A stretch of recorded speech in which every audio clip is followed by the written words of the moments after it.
Just one thing I want to say.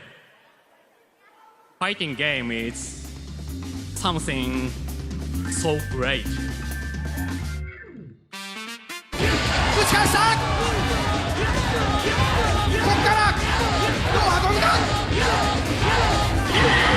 Get your shit spit on, bitch! Watch this bitch!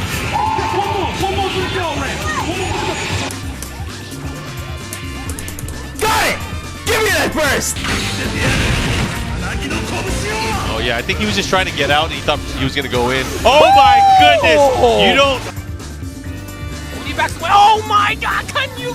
Come on! I'm opening up Sonic Fuck level 3 on the Super Dance! Oh my gosh! Oh, Daigo Umehara-ka! Umehara-ka!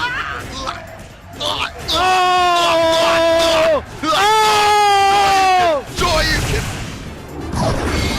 Just embrace away! You gotta make a decision. But You the say most- either I'm gonna be good or I'm starving. Steve, the most important ingredient, if you don't put some soul on that coin, then get the hell off the cab. That's go what I'm talking home. about. Brothers, play or go home on that stuff here, I'm telling you. Ladies and gentlemen.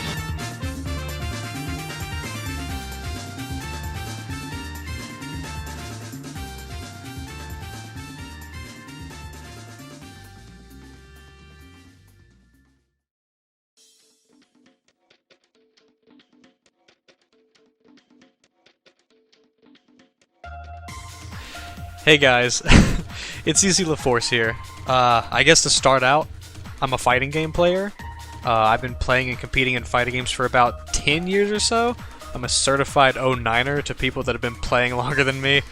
I'm gonna talk about that right now, you know? So, fighting games are this amazing outlet for people and community that want to push themselves further and feel rewarded for their effort.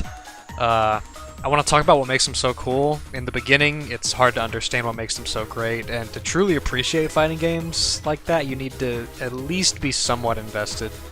My goal is to try and bring fighting games more to the surface level and help people understand what makes them so cool. For all that, it's kind of important to ask, how and why do you even get into fighting games, right? There can be a million reasons why someone will want to play a fighting game. They saw someone they like play it, or they have friends that play one. You think one of the characters is really cool looking, or it's a franchise you like. I mean, shit, I was playing so much Budokai and the 3D Mortal Kombat games before I even really started diving into fighting games. But sometimes you see shit like Brian back one, and you're like, man, I want to do that to people. That dude is swinging on people OD hard. And sometimes that's all it takes. It doesn't have to be a complicated reason, or you want to try and get in on some new hotness because esports and shit are going ham right now. You can just play game. So when I first got in hard, it was with Street Fighter 4, as it was for a lot of people. And you know who I picked? Kin. You know the vibes. Man's got the fire uppercut, and he's just a cool ass dude, you know what I'm saying? So you fucking on dudes, and it really hit. So I run through arcade and mop, you know, easy, and I'm unlocking the characters from vanilla, and it's like, alright, let's hop online. I can actually play people on PlayStation Network. For those that don't know, Xbox Live was definitely the way for this game. I remember it so clearly. I got on and I was getting smoked by this Sakura and Sagat player. I was stunned. I was like, do I even know how to play game, son? Can I play game? And the truth was, I kinda could. I was good enough to beat friends, but that's it. That's kinda where a lot of people start with this shit. You don't really know how deep the ocean goes until you get out your damn basement bracket and start showing out and playing more people. So I took my losses, I started my research, I scoured through YouTube for strong player matches, and I found this dude, Game In. Remember, this shit was back in 09. Finding stuff on YouTube back then was a lot harder than it is now. This is actually Daigo Umehara, but I was unaware at the time. You know the guy. But we'll get into that later. Anyway, I'm watching him play, and he is just so clean. He was playing Ryu, which was the counterpart to the character I really liked, so I tried to observe what he was doing. I watched him uppercut so many people who tried to jump in at him, and he would go through so many rounds just doing low forward into fireball. He had some fancy combos there and shit, but it wasn't what was winning him the games. It was his understanding and conditioning of the opponent, as well as the game sense from his years of experience. There's a lot more that goes into this in regards to neutral and footsies and shit, but those are their own topic. I'll just say he knows the game really well. So what did I do? I set up the training dummy, to CPU in training mode, and I would only do low forward into fireball, and I would uppercut them when they jumped at me. And let me tell you, when you first start, doing a reactionary anti-air DP is not easy. I practiced these techniques so much, and I still wasn't any good at it until around Arcade Edition came out. So now that I understood the difficulty and execution required, as well as the mental awareness to be prepared to act in these situations, I got so much excitement just from seeing people react to these crazy situations and knowing full well how hard it was. And this goes back to what I was saying before, to truly appreciate a lot of the stuff in fighting games, you have to get involved and try some of it yourself. It's easy to look at combos on the outside and see that as the hype shit, but when you really get it, it's these little moments that make you go nuts, you know? This is all good and well, but like, how is it different from other esports? There are technical demands in every competitive video game, right? While that may be true, it's not the same. Fighting games are wholly unique in this sense because they are one-on-one. The only other comparison that would be made to something like this would be StarCraft, maybe. But there is still a lack of personal attack and intimacy that fighting games, in contrast, provide. It's shit like, okay, so Oni's Ultra in Street Fighter 4 is this upward angled pillar attack that can hit people in the air. However, you have to input 2 half circles to get the attack to come out, so anti-airing with it can be challenging. But dude, when you hit them as an anti-air, it's like, bro, the fuck are you doing in my skies? This shit is a no-fly zone, you know what I'm saying? Taste this demon shit, big dog. Hold that shit, fucking dummy. And you say that to someone every time you hit them with it. It is a direct message to them that you are ready to stop them from jumping at you, and you called them out with something so specific because you are so aware of the situation that you're in and the situation that they want to put themselves in. They want to jump at you like a dumbass, they gotta hold that ultra, you know what I'm saying? This direct player-to-player interaction can only happen through fighting games, I feel. There's nothing more direct than what a fighting game can present you with. This is also why you see so much more rage spawn from fighting games, because they are so personal and they are so direct that having no other teammates and no faults on the side of the game really feel bad to weigh in on one single person. These games force you to take full responsibilities for your actions, so if you make a mistake and the other person is good enough, you will be punished. It can be discouraging at first to lose so much. This is a big hurdle that many new players have to overcome. While it is important to get clapped by people that are better than you, it's equally important to find people at your skill level to fight so you know how to apply the knowledge that you've learned and see what winning feels like. This is something really great for growth in both players, and you can push each other to get better and better. Anyway, enough of this tutor shit. Let's talk about what actually makes fighting games good, you know what I mean? With examples.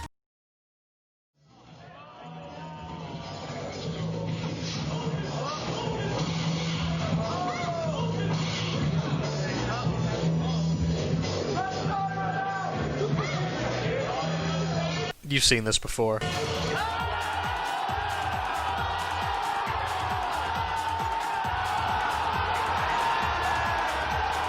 This is like Holy Scripture FGC shit. This moment is peak fighting games. You have had this shit fed to you forever now probably, but why is it so cool? He parries the super and combos after for the game. And this, again, is another situation where it's hard to fully appreciate it without trying it.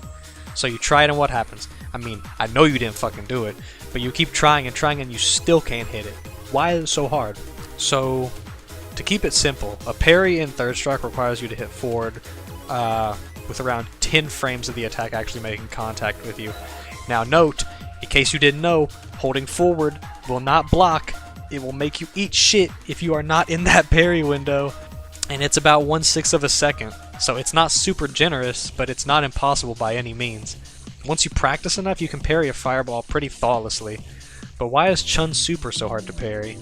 Well, it's in part due to how fast the super is, how many hits the super is, and the gaps between all those hits. What really makes the Daigo parry special though is not just the parry, it's the fact that he hits all the parries correctly, even to the point of doing a jumping parry to start his punish combo with a jumping attack, actually completing the combo and winning the round, doing all of this in a high stakes tournament match with tons of people watching. And this, the culmination of execution, preparation, and pressure, make this moment so amazing, and it's what sets it apart from any other moment in fighting games.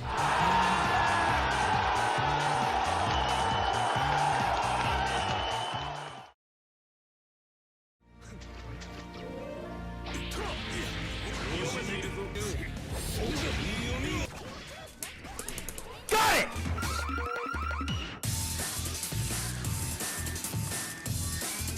This is the ultimate example of player-to-player interaction.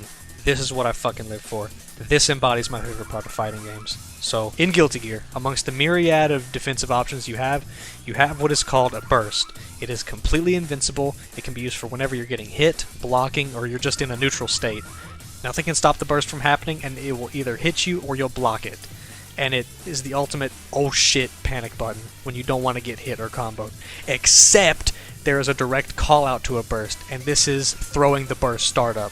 To perform a throw in Guilty Gear, you press forward or backwards with heavy slash. It's a really deliberate motion, especially done in this context.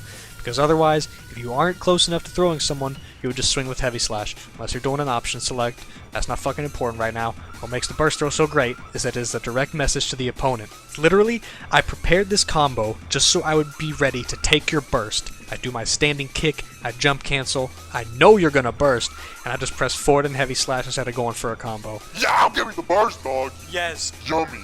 Give me that soul. Just kidding. Good game, man. I know exactly what you want to do, where you're going to do it, and when you're going to do it. You literally snatch the soul out of their body. You sacrifice blocking the burst and punishing with a combo to express to them directly that you know exactly what they are thinking. Don't ever try that again. You fucking dum-dum. Don't you ever.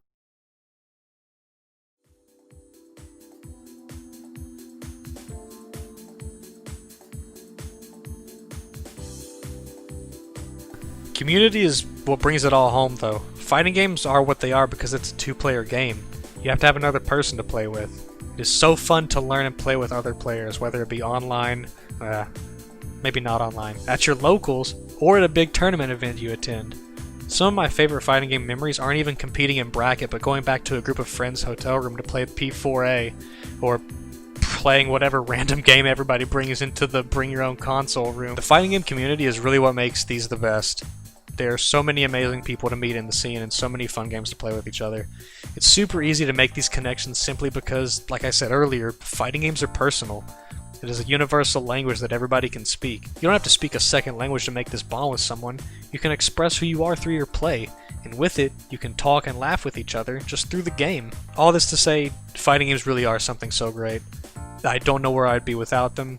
It's something that brings me so much joy, and having played a huge part of my development as a person, being surrounded in the community and being deep into the games.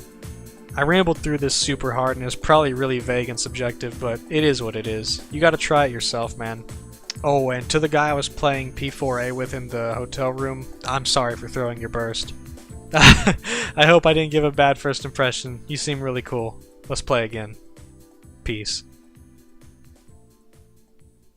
Hey guys, sorry for such a delay in videos. My life got super busy, but I'm gonna get this back on track. Expect consistent videos real soon. Subscribe if you want and hit me up on Twitter if you want to talk. All love, people. Catch you real soon.